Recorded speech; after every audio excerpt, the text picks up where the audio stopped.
Esto es el podcast de Enrique Figueroa MX. Estas son unas cuantas palabras. Tiro de esquina en contra. Minuto 92 del juego de vuelta de la gran final del fútbol mexicano. Marcador global de 2-1 a favor del Cruz Azul. Carlos Acevedo, portero de los Santos, el equipo rival, deja su arco y se enfila contra la portería del Cruz Azul. José de Jesús Corona, el portero, defiende su arco. Aunque uno quiera dejarlos atrás, los fantasmas merodean la jugada. El lejano recuerdo de las vueltas en contra se hace presente. Esta vez es diferente. Corona sale con una gran atajada y toma firmemente el balón con las dos manos. La pelota iba hacia Acevedo, pero con garra termina en las manos de Corona. En un año tan difícil como el que hemos vivido, una final de fútbol es de lo menos importante. Eso sí, el corazón llama. Conforme se iba acercando la hora del juego, el nerviosismo aumentaba. Sí, de lo menos importante es lo más importante. El deporte emociona por las emociones detrás del mismo. Detrás de un triunfo, detrás de levantar una copa, hay mucho trabajo, perseverancia, dedicación, disciplina. En tiempos donde la inmediatez es lo que marca nuestros días, donde somos esclavos de los resultados, si no se gana no se es nadie. La frase, lo importante no es ganar, sino competir, genera siempre comentarios. Para algunos es la idea de no darle vital importancia al triunfo y de sí reconocer el esfuerzo de haberlo intentado. Para otros es una forma de justificarse y de sentirse siempre cómodos con la ley del mínimo esfuerzo. Ni una ni otra. Todos competimos en nuestro día a día. Nos levantamos con todas las ganas de que sea un mejor día. Pero a veces no lo será. No lo lograremos. Si nos decepcionamos, si nos cansamos, si pensamos que no es importante más que el ganar de manera inmediata, entonces perdemos. Si por el contrario aprendemos que, con cada error, con cada fracaso, estamos dando también un paso hacia adelante porque de lo malo se aprende, entonces nos acercamos cada vez más a ganar. Los triunfos no son gratuitos, hay siempre mucho trabajo por detrás. Y una vez que se triunfa, hay que mantenerse, seguir. No pensar que una vez logrado el objetivo, se ha de dar un paso hacia atrás. No hay mal que dure 100 o 23 años como los que pasaron para que el Cruz Azul ganara una vez más una final del fútbol mexicano. Ni los jugadores eran unos perdedores, ni hoy son unos dioses del Olimpo. Eso sí, y sobre todo jugadores como el Cata Domínguez y el ya mencionado Chuy Corona que tanto lucharon para conseguir su objetivo, son muestra de perseverancia, disciplina y mentalidad. Esa jugada de Corona quedará enmarcada en mi cabeza como ese gol de Hermosillo en la final de León de 1997 con la cara ensangrentada, y como ese gol de Palencia contra el River Plate festejando con la afición y gritando el nombre de México en todo lo alto. El deporte inspira, nos alienta, pero también nos hace recordar que detrás de cada historia que admiramos hay mucho trabajo. Que ahora venga la 10ª, la 11ª, la 12ª y las que vengan. Llegarán cuando tengan que llegar, pero llegarán solo si se trabaja por ellas. Un gran abrazo a todas y todos mis amigos cruzazulinos. Un beso enorme a mi mamá también aficionada. Un agradecimiento a todas y todos los amigos que de otros equipos se alegraron con esta pequeña gran alegría. Un beso grandote a mi novia, quien sonrió con mi sonrisa. Bienvenidos al podcast de Enrique Figueroa MX. Yo soy Enrique Figueroa Anaya y sí, yo le voy y le iré siempre al Cruz Azul.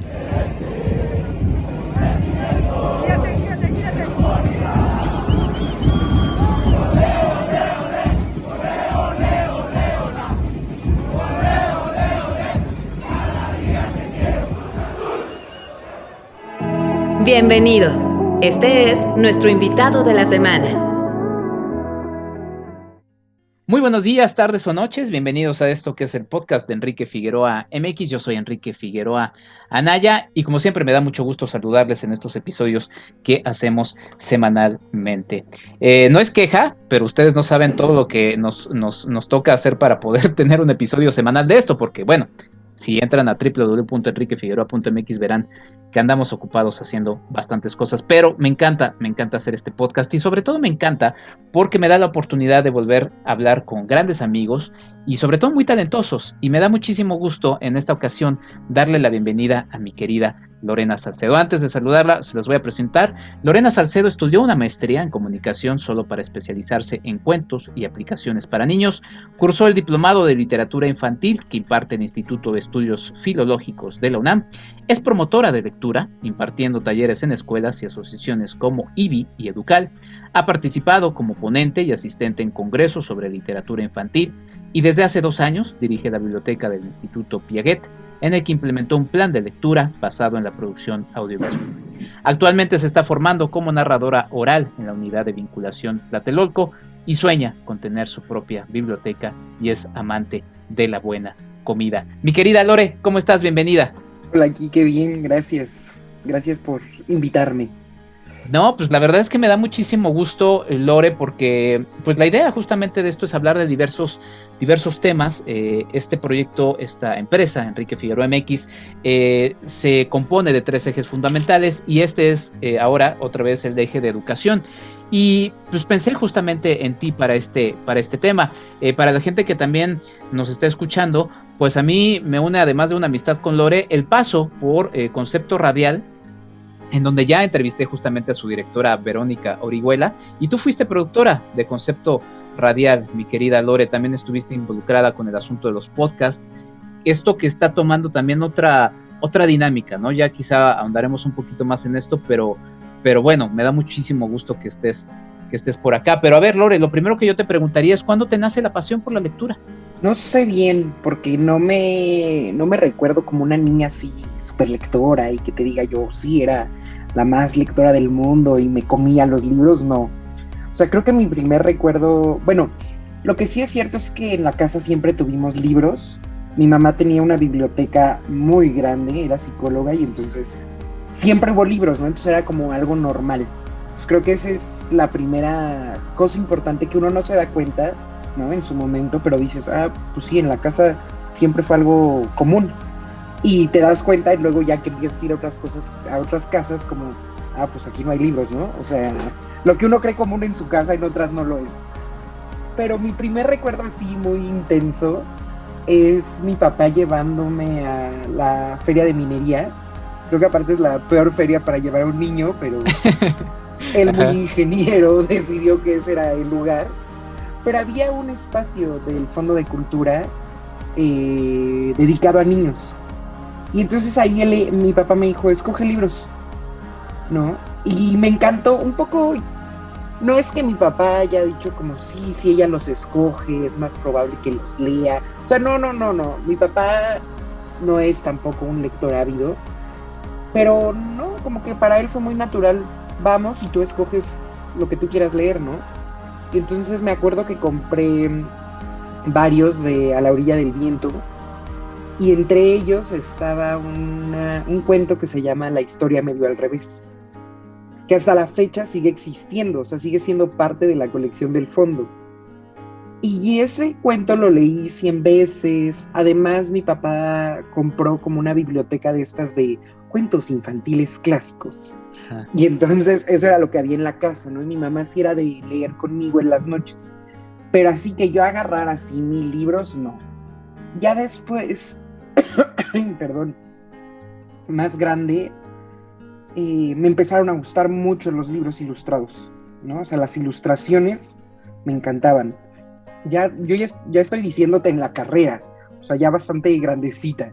Uh-huh. Y justo, ¿no? Empecé a leer que tener libros ilustrados no solo era tener literatura, sino era tener una galería de arte. Y como que eso me hizo muchísimo clic, aunado a que en la carrera justo estábamos viendo muchísimo de estética, de lenguaje audiovisual, y entonces de pronto dije, los libros ilustrados funcionan igual que el cine, ¿no? Tienes la palabra y la imagen, y es la mancuerna de estos lo que da el significado.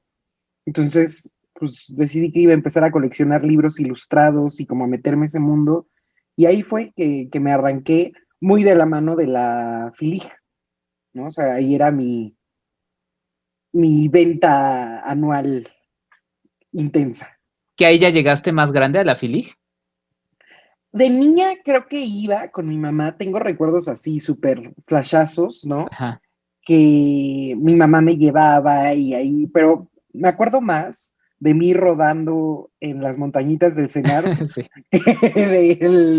que de la feria, ¿no? Pero íbamos, comprábamos libros, pero te digo, realmente así de ya ir cada año, yo creo que desde hace 15 años. Desde hace 15 años. Sin falta asistes a la FILIG. Pues ahora con falta, porque la última ya no existió, Ni ¿no? siquiera pasó una versión en línea. Digo, No, la verdad es que esas cosas son las que dice uno, híjole.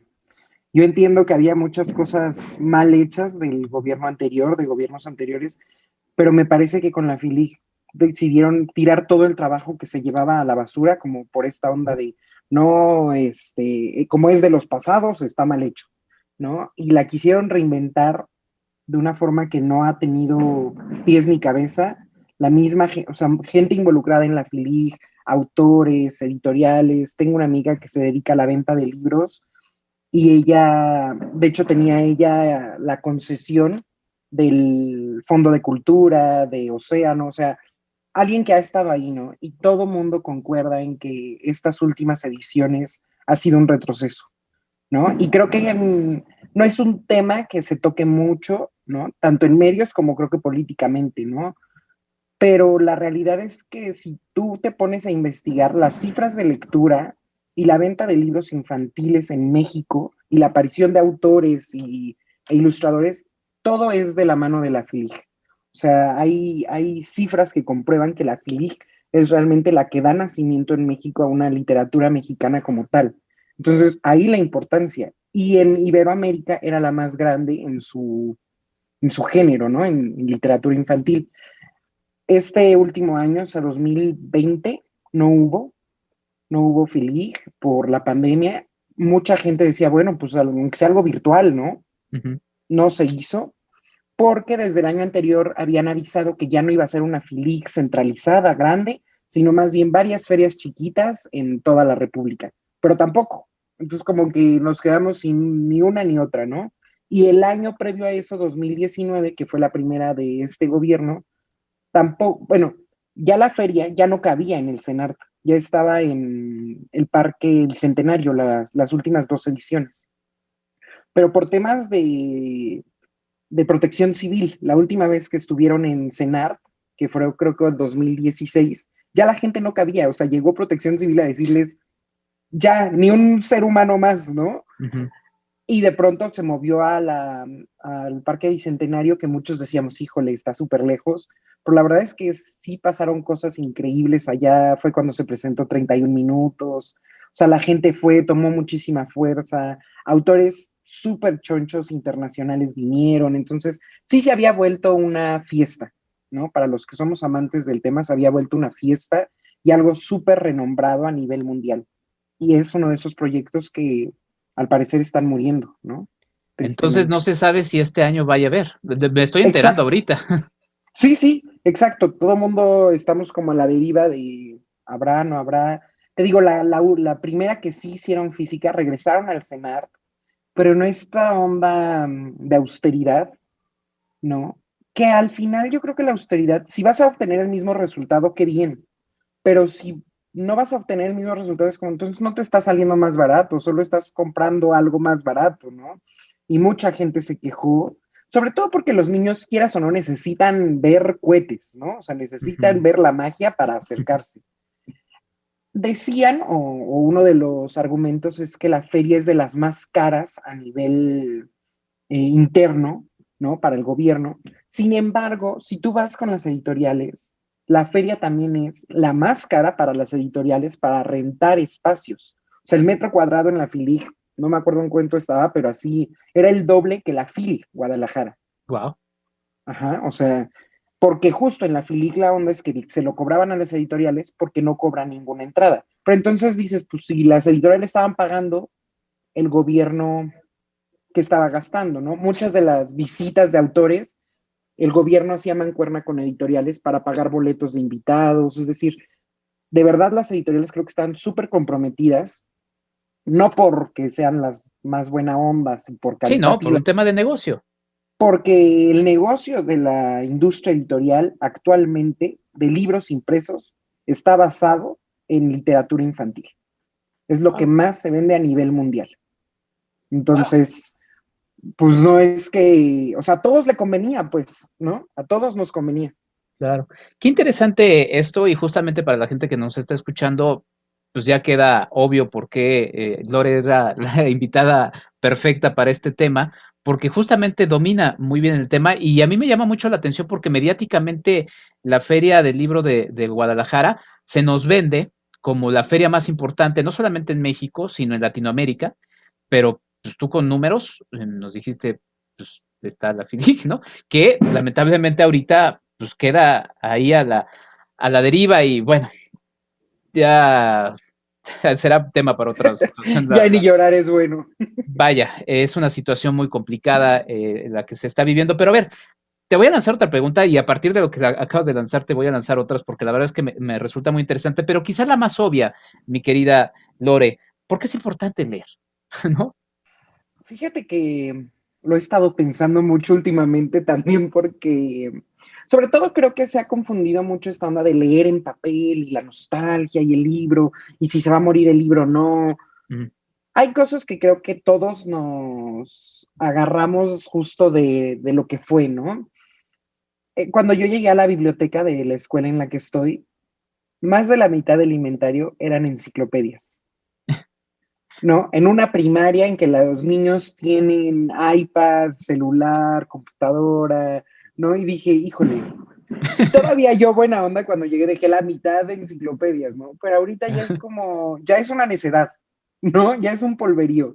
Entonces sí creo, y hay un artículo que luego les puedo compartir, es de Humberto Eco, que dice, los libros de consulta sí están destinados a morir, ¿no?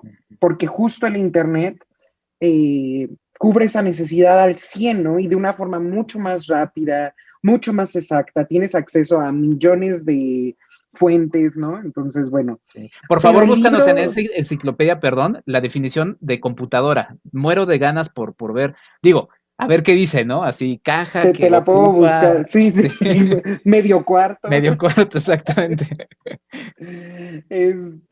Sí, los libros de consulta yo creo que ya es necedad. Los libros físicos, ahora aquí en la casa somos dos lectores ávidos, Luis más que yo, pero la casa ya no tiene lugar para poner libros. O sea, ya es de eso que dices, como ya otra repisa se va a ver atascado, ya no, ¿no? Entonces, mantener dos bibliotecas personales, pues sí ocupa espacio, ¿no? Entonces, compramos Kindle y al principio estábamos como, la experiencia, el olor del papel, que es muy romántico, o sea, creo que es muy romántica toda esta idea y por supuesto que se vale, pero también creo que al final lo que importa es la historia y es la ficción y es la fantasía, ¿no? Es acercarte a otras historias. Y en ese sentido es cuando yo creo que la lectura lo vale todo, ¿no? O sea, lo vale por la empatía que te genera, por las emociones, porque creo que esto ya está muy dicho, ¿no? Como esta onda de, es una ventana a la vida de otros, pero también es un espejo para entenderte, ¿no? Y a mí de verdad me encanta esa analogía, o sea, que sea una ventana y un espejo a la vez. Creo que mucho se ha también satanizado a los nuevos medios, ¿no? A las iPads, a los juegos, a las películas, pero al final del día, en ese sentido, creo que también cumplen con eso, ¿no? Por supuesto que niños, todo, pero todo, o sea, libros, películas, juegos, si no está guiado, si no hay un acompañamiento, pues se va a ir hacia donde no, ¿no? Esa es la bronca, que los papás quieren que sea bueno, pero sin que ellos tengan que estar ahí, ¿no? Pero sí, eso a nivel emocional, y te digo, y ahí yo lo pondría junto a las películas, junto a los cómics, junto a caricaturas, ¿no? Es cierto que el proceso mental del libro es otro, ¿no? O sea, sí está comprobado que se activan otras partes del cerebro, que se activa muchísimo la parte de imaginación, porque cada quien, lo que todos sabemos, ¿no? Cada quien se imagina el personaje como quiere, ¿no? Pero a mí más que eso me importa la empatía que pueda generar, porque creo que en el mundo actual es necesario contar historias. Sí, sí, sin duda. Y en esto que platicabas, entonces, visualizas una evolución en donde todavía se mantenga el objeto papel en este caso para niñas y niños, porque bueno, el de consulta, pues sí, como ya dijimos, ya está prácticamente extinto, pero en una convivencia, ahora sí que tomando un término que ha tomado mucha fuerza en estos tiempos, híbrida, ¿no? O sea, papel digital. Sí, creo que ahí no cerré la idea. Consulta, yo creo que ya murieron, ¿no? La Rose lo sabe y por eso ahora tiene libros de cocina. Eh, Creo que el libro, novelas de adultos, ¿no? Creo que caben muy bien en aparatos electrónicos, ¿no? El Kindle me parece perfecto. Y sin embargo, me parece que Amazon sabe ahí algo o sabe qué onda con su mercado. Sabe Porque el todo, ¿no? Pero sí. Kindle, sí, no sabe todo de todos, ¿no? Y justo, su elección me parece muy interesante, porque el Kindle es pequeño, aún el más super pro, wow, super plus, es pequeño, y la otra es que no tiene color. Ujú. O sea, no puedes leer una novela gráfica o no puedes leer un álbum ilustrado, porque justo saben que la industria editorial está parada en ese tipo de libros, ¿no? Y que ese tipo de libros sí creo que a nivel sensorial dan otra cosa, ¿no? Lo que te decía, son una galería de arte, es tener una galería de arte, ¿no? Con libros de arte bien seleccionados. Déjame cerrar la ventana porque hay cohetes. Está bien que suenen los cohetes, es la vida sucediendo. Sí, sí. Eh, sí creo que te digo, el libro ilustrado tiene otra onda sensorial. Digo, más aún los libros para primera infancia y para bebés, porque son estos libros que tienen telas, que tienen texturas, que tienen un papel distinto. O sea, todo eso a los niños les prende, ¿no? Entonces, todos esos no pueden desaparecer, porque el aparato electrónico no nos los va a dar. Y por eso te digo, o sea, insisto, por eso la industria le apuesta todo a la literatura infantil, porque saben que puedes leer a Paulo Coelho en virtual, en celular, o sea, no importa en dónde lo leas, ¿no? Pero a un Oliver Jeffers no puedes leerlo en un Kindle, porque simplemente el dibujo no da, no da la calidad, ¿no? Y tener la computadora, me imagino, ¿no? Una escena pues muy clásica, ¿no? De la mamá, el papá leyéndole al niño, pues no vas a tener la computadora a color ahí leyéndole al niño, ¿no? O sea, tiene que ser el libro. Entonces, no creo que muera, me parece súper muy del fin del mundo esta onda de ya el libro va a morir por la tele y por internet y las computadoras. No, y se están haciendo cosas súper interesantes a nivel transmedia o tú qué palabra usaste, Kike, ya se me olvidó. Sí, transmedia, que es Sí, justamente que va pasando transmedia, de... ¿no? Sí. Uh-huh. Entonces, hay apps, la verdad es que últimamente no me he metido, pero hasta la Feria de Bolonia, que es la feria más importante de literatura infantil en el mundo, tiene una categoría nueva, bueno, nueva desde hace 8 años, creo, 9, que premia a aplicaciones de historias para niños. Mm. Ajá, que es un término que no tenemos nosotros tan bien cuajado, ¿no? Ellos así le llaman justamente, ¿no? Children's Story Apps. Nosotros creo que en la tienda app, por ejemplo, que es lo que muchos consumimos, tenemos nada más juegos y cuentos, pero no son cuentos ni son libros, porque no es un libro tradicional que el niño lee, ¿no? Hay historias interactivas, hay historias que el niño puede ir creando, hay historias que tienen que ver mucho con el juego. Entonces, todas esas historias me parece que son interesantes, tienen otra función, pero van a convivir perfectamente con el libro. También es así que también se han generado aplicaciones de realidad aumentada para los libros físicos. Entonces, tienes tú el libro físico, pero bajas la app y entonces puedes pasar la página y de pronto aquí ya tienes al personaje danzando en tu casa, ¿no? Wow. Pero la industria sabe que vamos a seguir consumiendo esos libros. Sí, qué interesante todo esto que pones en perspectiva, Lore. Y yo me quería ver muy moderno, muy joven, ¿no? Diciéndote, porque también se puede leer en tweets, ¿no? Pero ya el Twitter ya es una red social que va de decadencia, ¿no? Entonces, No sé si en decadencia, pero también creo que no está llegando público joven. O sea, va a acabar siendo una red de adultos, ¿no? sí. Porque nosotros, justamente, nuestra generación, somos los que estamos ahí. Pero no veo que los más jóvenes se vayan a meter.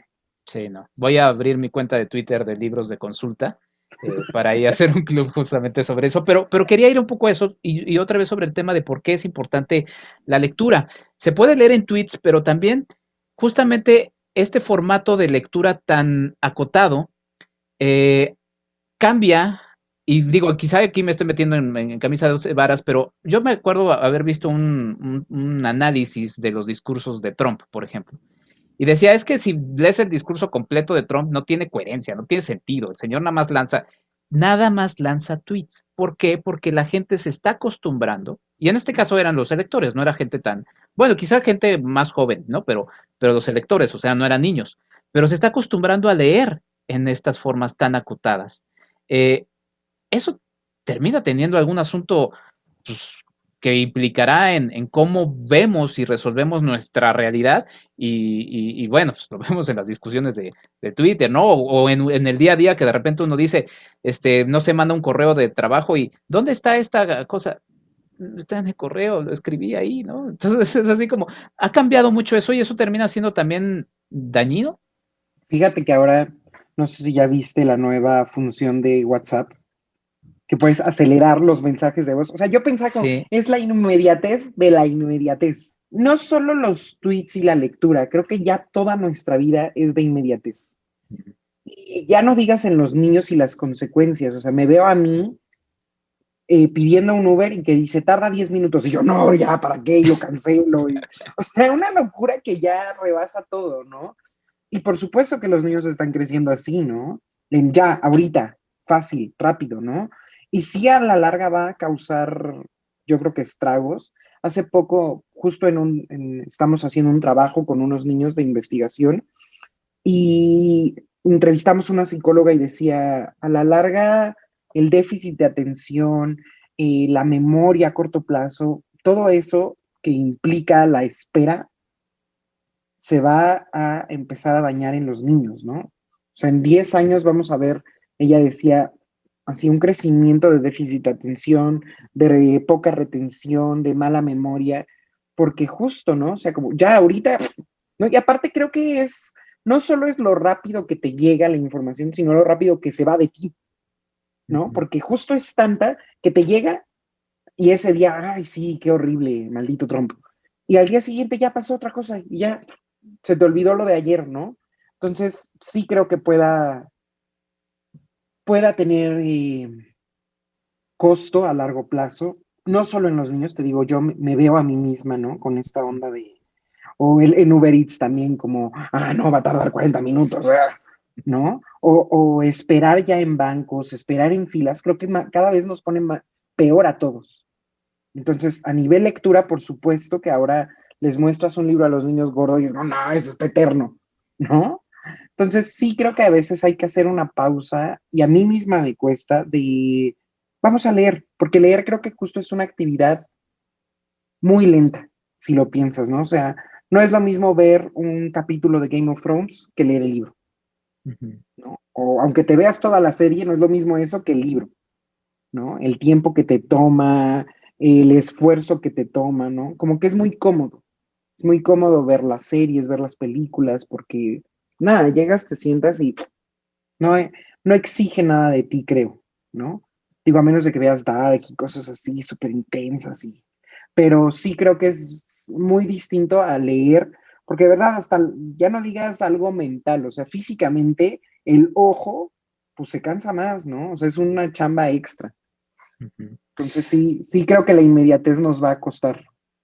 Sí, fíjate que es un buen tema y lo estaré abordando también en otros, porque sí, como dices, es un tema que es transversal, ¿no? O sea, por ejemplo, estaba pensando en el cine, estaba pensando en el placer, ¿no? O sea, finalmente también es cómo llego más rápido a eso, cómo llego más rápido a todo en la vida, ¿no? Entonces, pues sí, es todo un tema. Voy a hacer una pausa, Lore, y quiero regresar justamente, pues, platicando de este asunto, porque mencionaste que los niños necesitan ver la magia para atraparse, ¿no? Entonces vamos a hablar un poquito de cómo pueden ser atrapados a la lectura, ¿no? Ya regresamos a esto que es el podcast de Enrique Figueroa MX, estamos hablando con Lorena Salcedo Santaella, nuestra invitada aquí en este episodio. Hablemos de diseño y construcción con el arquitecto Jorge Figueroa Márquez. La geotecnia es una especialidad de la ingeniería civil que se dedica al estudio de los materiales naturales que conforman la corteza terrestre y que son el suelo y la roca. El suelo es una acumulación de minerales, materia orgánica y sedimentos depositados sobre el lecho de roca.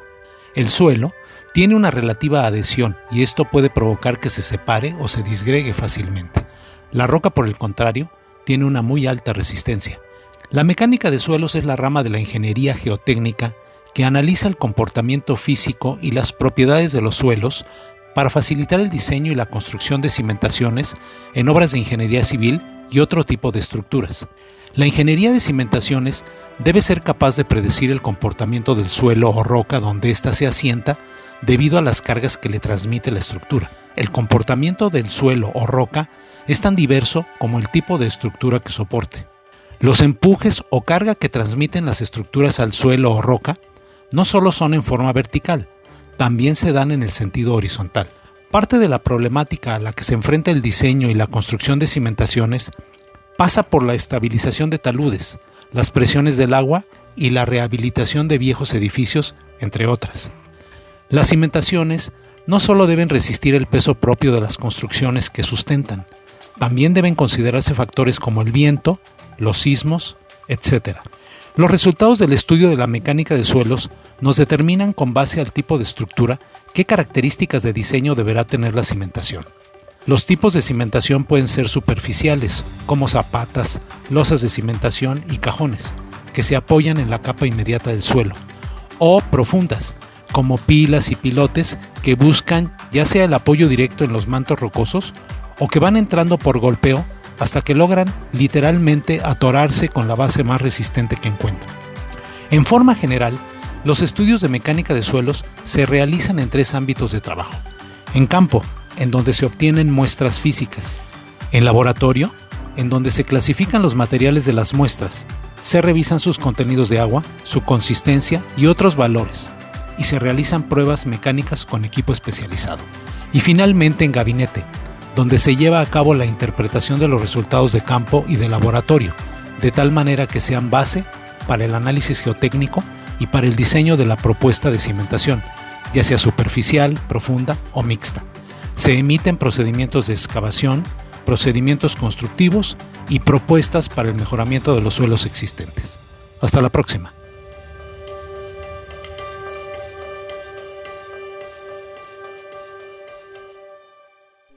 Hablemos de diseño y construcción con el arquitecto Jorge Figueroa Márquez. Sigue a Marc y Mazá en @marquiamx en Facebook y en Instagram.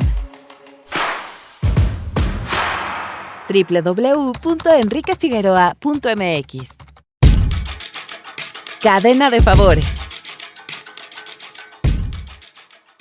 Cine salva cine. Participa en la rifa para salvar al Film Club Café y recibe premios como Blu-rays de Criterion Collection, cortesías en Filmin Latino y Movie, códigos de regalo para películas en iTunes y más. Para participar, solo crea una cuenta con tu nombre en donadora.org y apoya la campaña para que el Film Club Café mantenga sus puertas abiertas en donadora.org/campanas /film-club-café. Dona el monto de tu preferencia y toma captura de pantalla del comprobante. Envíalo en un email con tu nombre a salvemosalfcc@gmail.com. La participación estará abierta hasta el 27 de junio de 2021 y el sorteo se realizará al día siguiente. Participa y ayuda a que una importante sala alternativa siga funcionando. Salvar un cine premia con cine.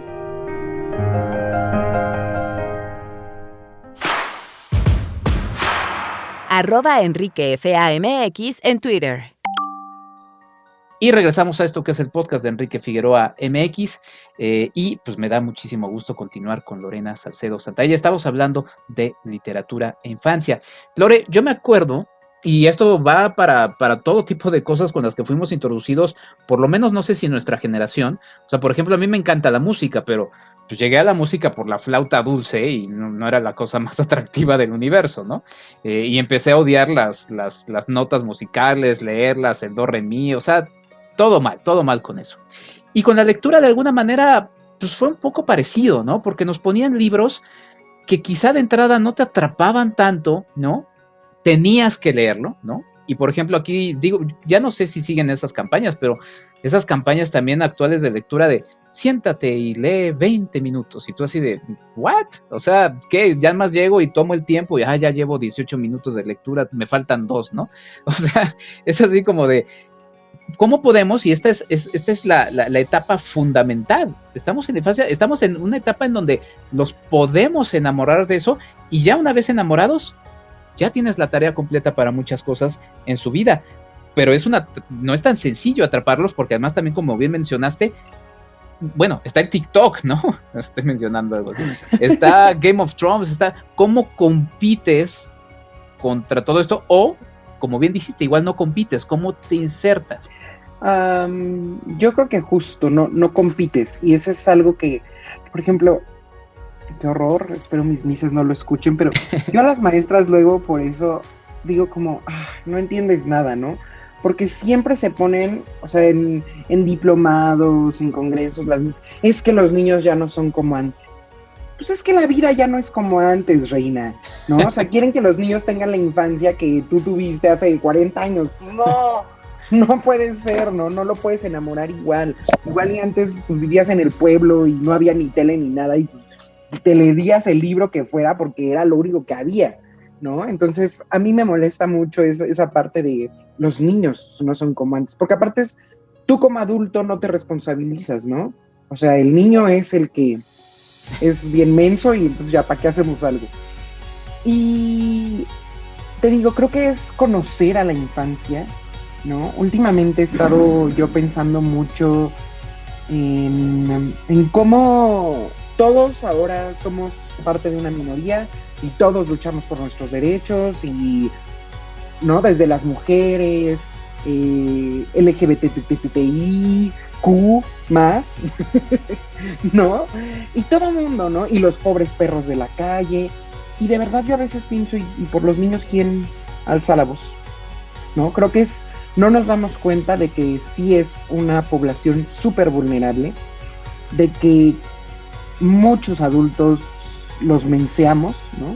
No sé si mensear existe, pero no, como son ellos, o no, es que está bien chiquito, ¿no? O sea, como que es, qué infantil, o sea, hasta, fíjate la connotación que le damos a lo infantil, ¿no? Aquí es súper infantil, o sea, está bien menso. Sí, ¿no? Yo por ejemplo he estado manejando últimamente el famoso término del adultocentrismo, ¿no? El mundo visto y por supuesto que está así, aun cuando, y es una locura, porque es así y a la vez los consumidores número uno son los niños y entonces creamos cosas para ellos, ¿no?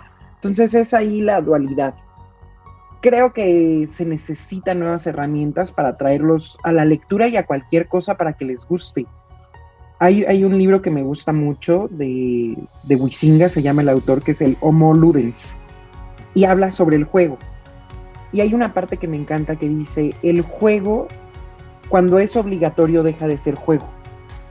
Y para mí, justo eso pasa con la lectura, ¿no? O sea, no le puedes decir, disfrútalo. O sea, disfrútalo es otro verbo que no acepta la imposición, ¿no? O sea, disfrútalo. Sí, exacto. Ten ahí, está para que lo disfrutes y ya, te calles. Apriétate el botón de disfrútalo, ¿no? Sí. Y lo mismo me pasa con leer. Pero la cosa es que físicamente, por supuesto que obligatoriamente los niños van a leer, ¿no? Pero algo que está pasando muchísimo es que los niveles de comprensión lectora están por los suelos. Porque pues sí, tú quieres que te lean, te van a leer, ¿no? O sea, te van a decir, esa es una A, una C, te van a leer. Pero de eso a que entiendan y lo disfruten y les estés enseñando a amar los libros, pues ya, es otra cosa, ¿no? Para mí tiene que ver con experiencias felices. O sea, no sé, feliz creo que es una palabra también muy poco digna, o no sé, como que creo que no la usamos tanto como deberíamos, ¿no? Uh-huh. O que es como, pero no, quiero un adjetivo más intenso. Pero sí creo que real son experiencias felices. O sea, cuando uno es niño, quiere estar feliz, ¿no? Es como la naturaleza de ser niño. Y entonces, quieres momentos que te hagan pasarla bien. Entonces, si mezclamos la lectura con esos momentos, creo que podemos lograrlo, ¿no? O sea, Algo de lo que está muy estudiado es este momento o este encuentro entre padres y niños antes de irse a dormir, ¿no? O sea, esta lectura en la cama es algo que tiene así beneficios, pero hasta cosas que tú no creerías, ¿no? Del sueño, del crecimiento, del aparato digestivo, o sea, de verdad tiene muchísimas implicaciones ese simple acto de que mamá o papá se acuesten ahí con el niño a compartir ese momento. Y a eso me refiero con los fuegos artificiales que los niños necesitan, ¿no? Ahí el fuego artificial probablemente es el apapacho, ¿no? Del padre. En un libro, tiene que ser un libro bonito, ¿no? Si uno como adulto, a veces ves vas a Gandhi así como a ver qué encuentro, y ves portadas que dices como, no te pases, o sea, ¿no? O papel así horrible, blanco, tinta horrible que dices como, no, no manches, ¿no? Los mismos porrúa que te ponían así a 2 columnas, decías como, no, me voy a quedar ciego aquí, ¿no? O sea, no lo lees, no lo lees, ¿no? Por ejemplo, en ese sentido, Gandhi lo ha entendido súper bien, ¿no? Creo que yo ya aquí haciendo mi análisis, pero el sótano tiene muchísima más variedad. Pero entras al sótano y es como, qué horror es esto, ¿no? Así, libros sobre libros sobre libros, ¿no? Y Gandhi ha hecho eso, como ha vuelto un atractivo el ir a comprar libros, ¿no? Que mucha gente dice, no, porque es de posers y no sé qué. Pues sí, pero si alguien entra por poser y agarra un libro y empieza a leer, ¿qué te importa, no? O sea, está bien, cumplió su cometido, ¿no? Entonces, en ese sentido, creo que a nosotros nos toca como adultos crear el momento, crear las lecturas atractivas, mezclarlas con otras cosas, ¿no? Yo en las clases que doy en biblioteca, hacemos mucha producción. Entonces, los niños leen un texto, justo el lunes vamos a tener a un autor invitado. El lunes que Pero se publica hoy este podcast, porque estamos en esta cosa de los tiempos. Hoy viene un autor, hoy viene un autor con nosotros a platicar después de que ya leímos el libro. Después cada niño se hizo cargo de un capítulo para hacerlo en stop motion. Grabamos también el audio, ellos hicieron la dramatización, ellos prepararon la entrevista y vamos a concluir como todo este cierre con el autor. Entonces me parece que, quieras o no, se van a acordar del libro. O sea, ¿no? Y es un libro también, y eso creo que es súper importante, deja tuya de los fuegos artificiales, y lo que te decía, mi papá sin saber, no porque lo haya leído ni nada, que elijan los niños los libros, ¿no? Creo que ese es el punto número 1, que queremos nosotros como papás imponerles lo que van a leer. No, porque eso no es de calidad, no, porque... Y lo peor es que ni siquiera nos damos a la tarea de investigar qué les gusta, ¿no? Porque dices tú, bueno, pues le vamos a elegir nosotros, pero ni siquiera dices, bueno, y a este güey le gustan los superhéroes o bla, bla, bla, ¿no? No, a mi papá me gusta, ¿no? O el típico que llegan a las librerías que me encanta, quiero un libro de valores, o quiero un libro de amistad, quiero un libro de divorcio. O sea, es como, Para no, niños no, de no. divorcio, que no. Sí, te lo juro que sí me tocó una vez. Quiero un libro que hable de divorcio, para que el niño lo entienda. Y dices, como no, ya estamos mal, ¿no? Porque lo quieres hacer educativo. Sí. Ajá, y creo que ese es uno de los principales problemas. Que el adulto papá, el adulto maestro, quiere que el libro sea algo educativo y algo con la moraleja es, y qué flojera cuando estás compitiendo aparte, como dices, con TikTok, con Netflix, con Disney, pues no, los niños, o sea, la moraleja, ¿what? Y no por eso quiero decir que la literatura infantil no tenga enseñanzas, al contrario. En un congreso de la FILIG, justamente,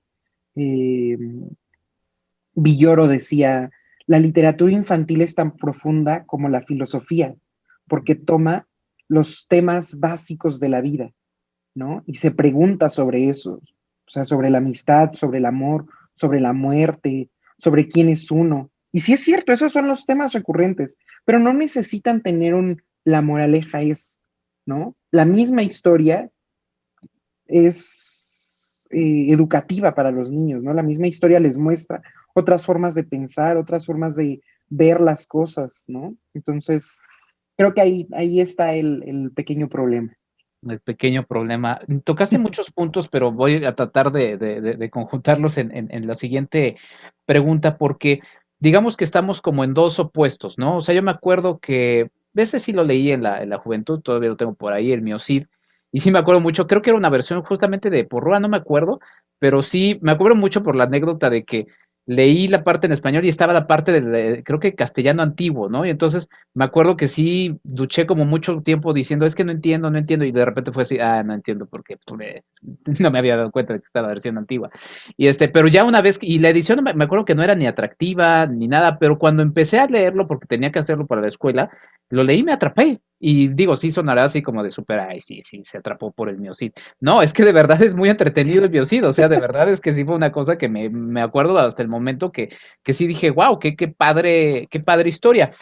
Y por el otro lado, estamos en esta cosa y siempre que hablo de este tipo de cosas así, del capitalismo y del mercado, siempre, invariablemente, la gente no lo ve porque esto es un audio, pero siempre tengo algo que remite a eso, y pues ahorita tengo una playera de la Coca-Cola, perdón, como que me persigue, como que es así, sí, güey, vas a hablar de eso, pues mira, pues ahí para que quedes evidenciado, ¿no?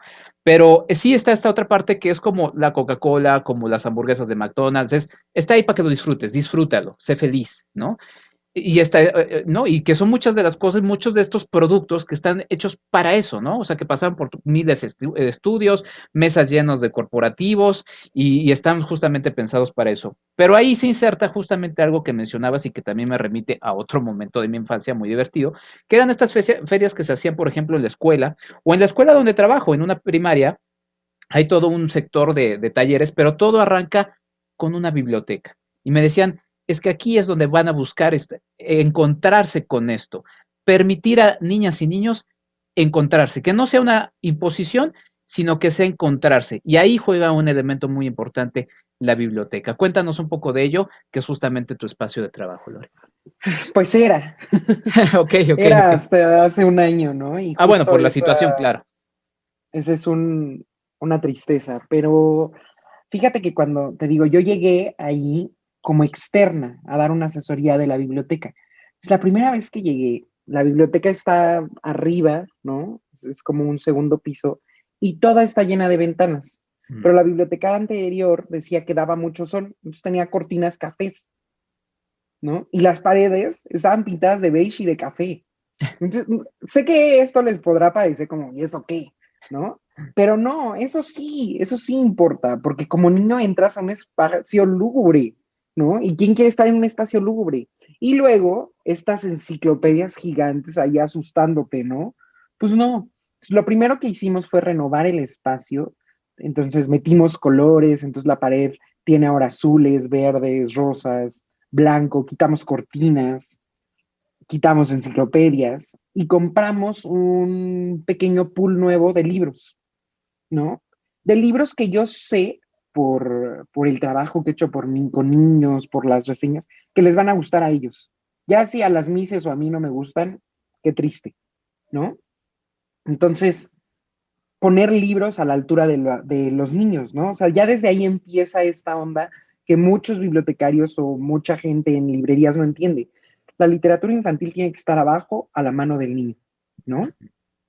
Entonces, mucho de la biblioteca fue ese trabajo al inicio y ya después se tiene un espacio, ellos pueden ir cuando quieran, o sea, están libres de ir cuando quieran, pero también aparte tienen esta hora de biblioteca. Entonces, algo que a mí me sacaba de onda, ¿no? Y me sigue sacando de onda, es que las mises a veces los mandan porque se portaron mal, ¿no? O sea, me llegaban de repente, ya sabes, de castigo. Entonces, ahí sí fui con la directora y yo como, no, o sea, me están volviendo en la cárcel, pues no, o sea, ¿quién va a querer ir después por gusto?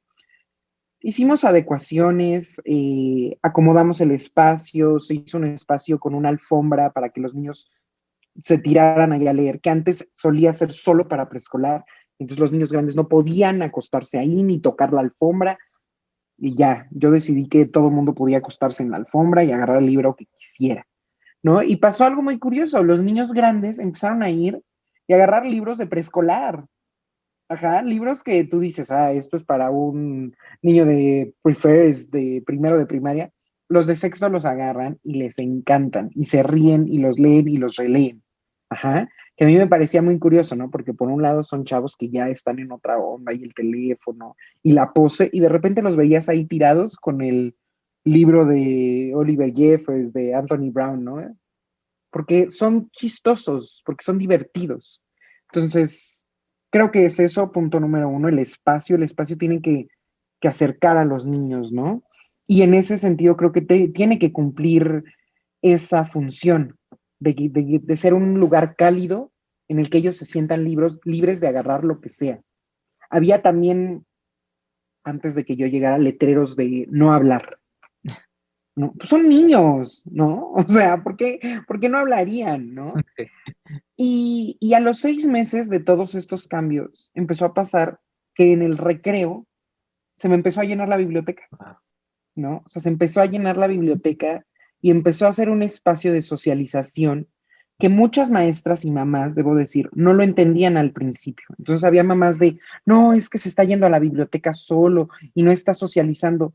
No, sí está socializando, pero de otra forma. ¿Por qué tenemos que socializar todos en el patio, corriendo y gritando? Pues hay niños que no, que encuentran su lugar en la biblioteca, que se ponían a hacer libros de forma conjunta, ¿no? O sea, tú haces dibujos, yo escribo la historia.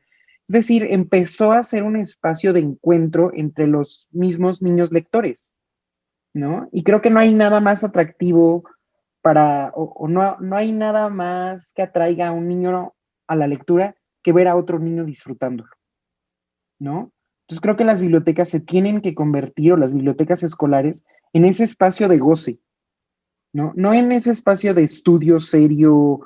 Para eso está la biblioteca de la universidad, ¿no?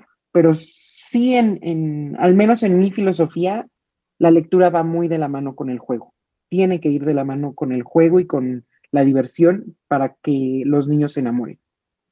Y juego y diversión, y también en lo que estás desarrollando, bueno, y sobre todo en esta etapa en la que no puedes estar en la biblioteca, de creación, ¿no? De creación, y hay talleres y hay muchas cosas que se han insertado en esta dinámica, lo que ya nos platicabas de esta lógica de actividades que va a terminar con la entrevista a un autor. Platícanos un poquito de esto también, porque a partir de ahí nacen ideas como esto que me dices que es bien bonito, lo de que se escribe a alguien y dibuja el otro, eso está bien bonito. El plan de lectura había empezado así como con varios libros y entonces se supone que los leíamos y discutíamos, pero pues cuando nos quedamos sin biblioteca fue como, ¿y luego? ¿No? Porque aunque yo me pueda traer todos los libros a mi casa, pues los niños no los ven, los niños no los tienen, ¿no? Entonces ya había yo pensado en esta onda de mezclarlo con talleres de creación literaria y de producción audiovisual. Entonces, la realidad es que la clase se ha transformado más en eso, en un taller de creación, ¿no? Entonces, en primero de primaria los niños aprenden a contar historias, ¿no? A contar historias básicas y a hacer libros ilustrados. Y aunque parezca súper básico, de verdad, aprender a contar, por ejemplo, solo con imágenes, que es un ejercicio que ellos tienen, ¿no? Piensa en una historia y ahora la vas a contar en 4 imágenes sin ninguna palabra, ¿no? Y, y al final se supone que terminen con un álbum ilustrado, ¿no? En segundo estamos trabajando con cómic, ¿no? Entonces los niños están haciendo sus propios cómics. Y claro, creo que es más fácil cuando ellos hacen o cuando les dices, mira, tú vas a tener que hacer esto. Por lo tanto, o para que eso te salga bien, vamos a leer cómics, ¿no? Necesitas referencias. Entonces les pones referencias y miren aquí cómo este autor usa los cuadros y miren en los cómics de superhéroes, los cuadros son más grandes cuando el superhéroe aparece, ¿no? O sea, todas estas cosas que sirven como ejemplo, no solo existen de manera, ¿cómo decirlo? Como figurativa o no sé cómo decirlo. O sea, es decir, esto lo estás viendo porque después vas a tú hacerlo, Claro. ¿no? Entonces creo que eso los atrapa más. Y en tercero hacemos stop motion. Pues la verdad es que con tercero hemos visto muchísimos cortometrajes, pero también aprendimos a hacer guiones, aprendimos a hacer storyboard, o sea, como todo esto, que cuando les cuentas una historia es como, bueno, te la voy a contar, pero lo vamos a transformar en esto. Entonces, pues es más fácil que se interesen, ¿no? Tenemos un libro de Gianni Rodari, se llama Cuentos para jugar, que les encanta, porque son historias que al final tienen 3 finales. Entonces ellos eligen qué final quieren. Pero el ejercicio final que estamos haciendo es, leímos la historia, leímos los 3 finales, y el ejercicio es, tú vas a escribir un cuarto final, el final que tú quieras, y eso es lo que vamos a grabar en stop motion, ¿no? Entonces, por supuesto que es su creación desde el inicio, ¿no? O sea, no es algo que estás imponiendo, es de lo que tú quieras hablar, ¿no? Y ahí hay un niño de tercero que el año pasado como que quería trabajar, no quería trabajar, una vez que empezamos a hacer un cómic, y me dice, no, pero yo voy a hacer un superhéroe que se va a llamar Super Caquita. Y me lo dijo así como, como de, y ni me vas a dejar. Y le dije, por supuesto, Super Caquita. Y le di un libro que se llama La Mosca de Gusti, que también salen varias caquitas, ¿no? Entonces, justo algo que yo creo, o sea, que no puede ser de otra forma en estas clases, en estos talleres de creaciones, tienen que tener libertad total. O sea, no puedes decirle, vas a hacer un cuento en el que los personajes van a hacer esto y tiene que pasar esto y tiene que haber esto. Porque entonces ya le estás diciendo que escribir, ¿no? Pues ya escríbelo tú y en el pizarrón y que ellos lo copien. Entonces, más bien lo que trato es como lo que tú quieras. Y bueno, Super Caquita ya va en el número 10. ¡Wow! ¿No? O sea, él hizo el primero para la clase y después ¡qué padre! Se ha echado 10 cómics y hace poco le envié un cómic, ya lo leyó entero en 2 días. Entonces, pues esa es la magia de dejarlos a ellos elegir, de darles el poder. Sí, sin duda. Te comparto algo porque también yo estoy en este momento en el que está transcurriendo cuando lanzamos este podcast para que lo escuchen y después ya habrá pasado cuando lo escuchen después.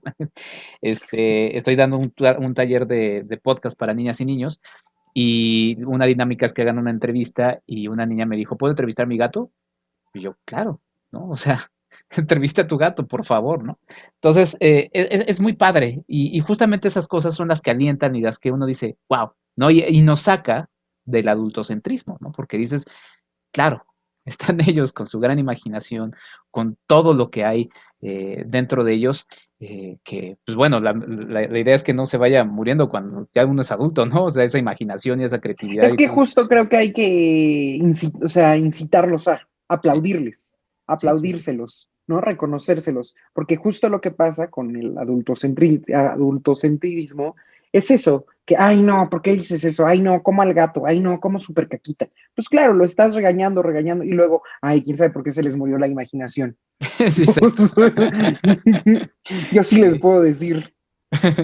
Oye, Lore, la verdad es que bueno, esto va a hacer que hagamos algún futuro episodio. La verdad es que te agradezco mucho por la charla, pero no quiero dejar de preguntarte un poquito esto. Estaba pensando yo en la dinámica de la biblioteca, lo que decías, compartir, que están.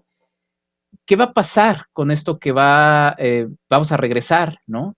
Justamente nos queda una semana para el regreso oficial optativo a clases, ¿no? En el caso mío, pues ya regresaré también yo con mi escuela. Pero ¿qué va a pasar? ¿Van a cambiar estas dinámicas? ¿Ya no van a poder compartir?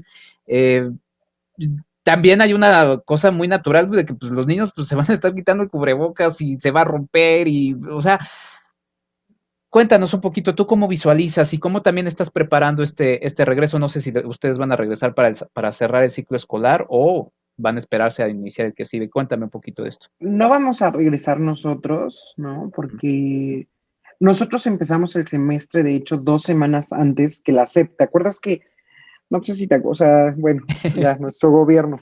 Sí. Pero en algún momento dijeron como regresamos el 14, o algo así habían dicho, regresamos el 14, y así como el 11 dijeron, no es cierto, el 28. Sí.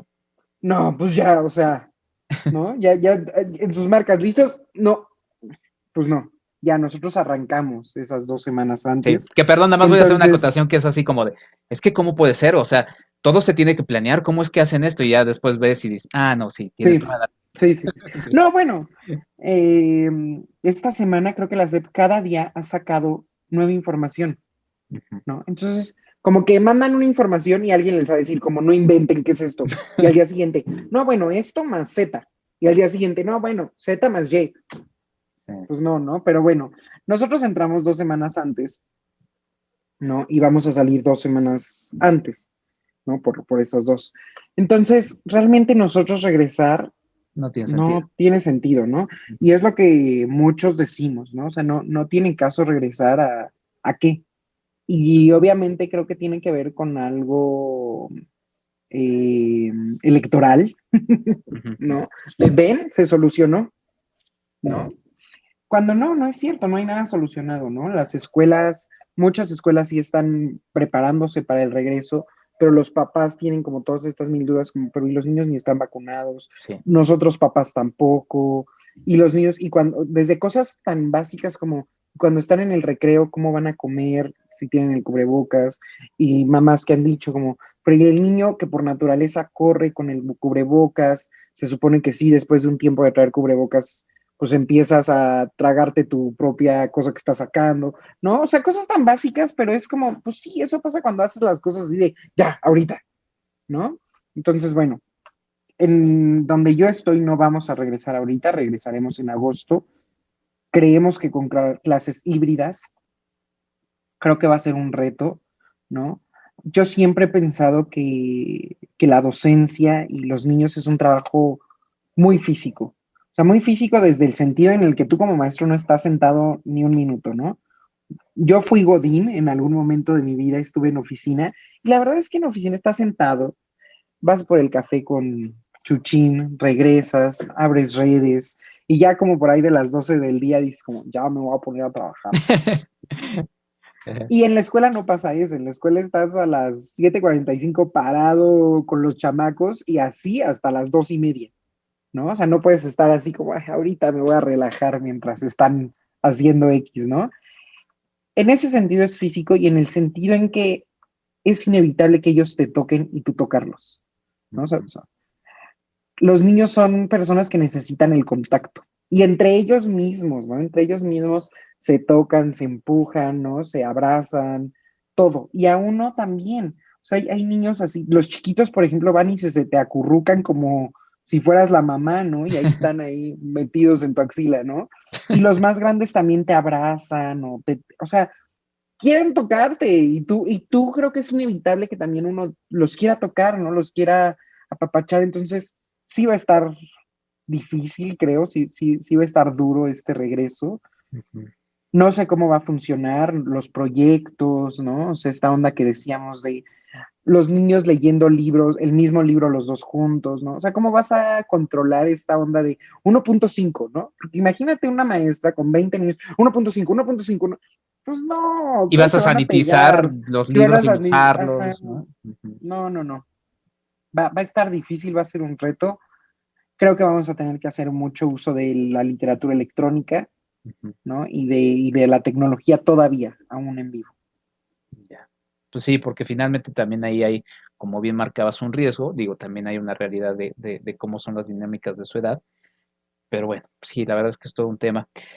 Lore, ¿dónde te pueden seguir? ¿Dónde puede la gente seguir más de lo que haces? Por cierto, no lo mencioné, tenías un proyecto bien bonito que se llamaba Divertimento, que también como el mío, que siempre menciono, que era Reconoce MX, pues forman parte, o sea, uno dice, híjole, ya fue, pero no, o sea, cuando uno los ve en perspectiva, dice, fue parte de esto que estoy siendo ahora y la verdad es que es muy bonito, era un proyecto muy bonito, quiero reconocerlo aquí en este podcast. ¿Y dónde te pueden seguir? ¿Qué más estás haciendo? ¿Qué más viene, además del trabajo que estás haciendo en esta escuela donde tienes la fortuna de trabajar y ellos tienen la fortuna de disfrutar tu trabajo? Eh, Creo que mi única red ya pública es el Twitter, pero tampoco soy la más activa, que soy Salsa Lors. Y estamos preparando un proyecto que me emociona mucho, que tiene que ver con historia y comida. Y no solo recomendaciones de restaurantes, sino la historia de esos platillos, de esa comida, del lugar en el que está el restaurante, ¿no? Es algo que Es la es vida algo que, pasando. sí, es la vida, más vida pasando. Más vida pasando. Es algo que nos une mucho aquí en la casa, ¿no? Porque Luis es fan de la historia y yo de la comida, entonces estamos pensando en este proyecto como de reseñas históricas. Ah, qué padre. Pues, Ya les contaré. Cuando se lance, estaré al pendiente, como siempre estoy al pendiente de todo lo que hacen mis amigos, pues los invitaré a los dos y lo platican ahora en el eje de historia, justamente. Va, me encanta, Kiki. Pues te agradezco mucho, de verdad, Lore, de verdad es que es una charla que da para mucho más y te admiro mucho por todo lo que has hecho, por toda tu chamba. Y de verdad es que esta charla lo confirma, así que pues yo invito a que la gente te siga y esté pendiente de lo que haces. Muchas gracias, Lorena Salcedo Santaella, además gran amiga y me da mucho gusto verte. Mil gracias a ti, Kike, de verdad que me encanta que estos proyectos sigan y existan y haya espacio para más voces de las que ya no sabemos todos de memoria. Exactamente. Pues muy bien, justamente nosotros nos vamos con una recomendación, no de literatura, ya aquí escucharon a Lore hablando de literatura, así que no voy a hacer el oso, pero vamos con esto que sigue siendo el podcast de Enrique Figueroa MX. Nuestra recomendación para el fin de semana. Y en el marco de la euforia por el reciente triunfo de mi equipo de fútbol del Cruz Azul, me quedé pensando en qué película podría recomendar que me hiciera sentir un poquito como lo que me hizo sentir ese triunfo que realmente estaba esperando desde hace muchos años. Afortunadamente el cine está lleno de historias que nos inspiran y estaba pensando en una película que me gusta mucho. Se llama Dunkerque, es una película de 2017 de Christopher Nolan y es una película que, por cierto, puse en un programa en donde me invitó el buen Eric Estrada de Cine Garage, en un podcast, a hablar de las mejores películas de Christopher Nolan y la puse en lo más alto. Pueden revisar ese podcast buscando Cine Garage y Nolanómetro. Porque es una película que me inspira mucho, porque es una película enmarcada en la Segunda Guerra Mundial, en donde distintas historias se van entrelazando, historias de gente que lo único que quiere es inspirar a otros, salir adelante en una situación de verdad muy compleja y que ponen todo para conseguir el objetivo, que es regresar a soldados que tienen a sus familias, a sus casas. Así de simple. Y la verdad es que es una película muy sencilla, muy bien lograda por Christopher Nolan, en donde se quita mucho del merengue que luego le pone el cineasta a sus películas, pero que de manera sencilla consigue el objetivo. De verdad, esa secuencia final de la película es muy inspiradora. Pueden ver Dunkerque en Netflix, véanla si no lo han hecho, coméntenla conmigo y seguimos aquí en el podcast de Enrique Figueroa MX.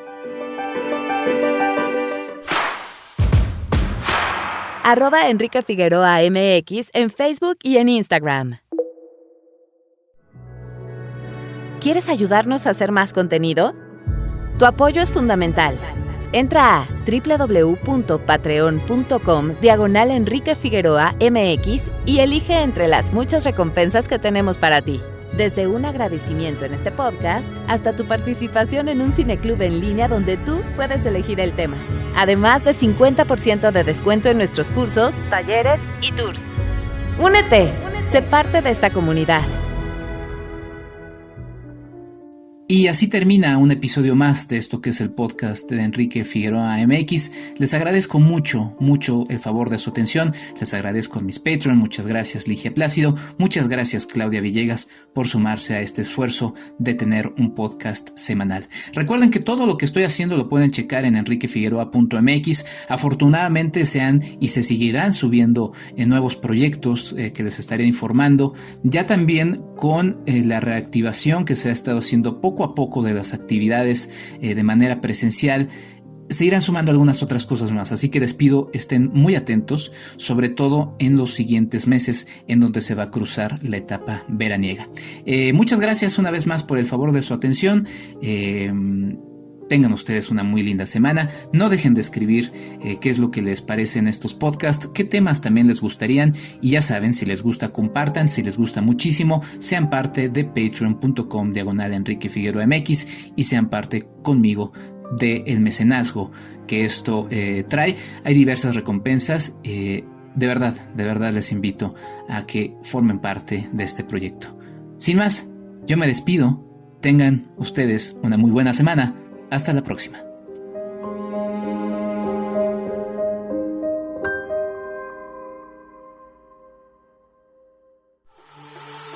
Esto fue el podcast de Enrique Figueroa MX.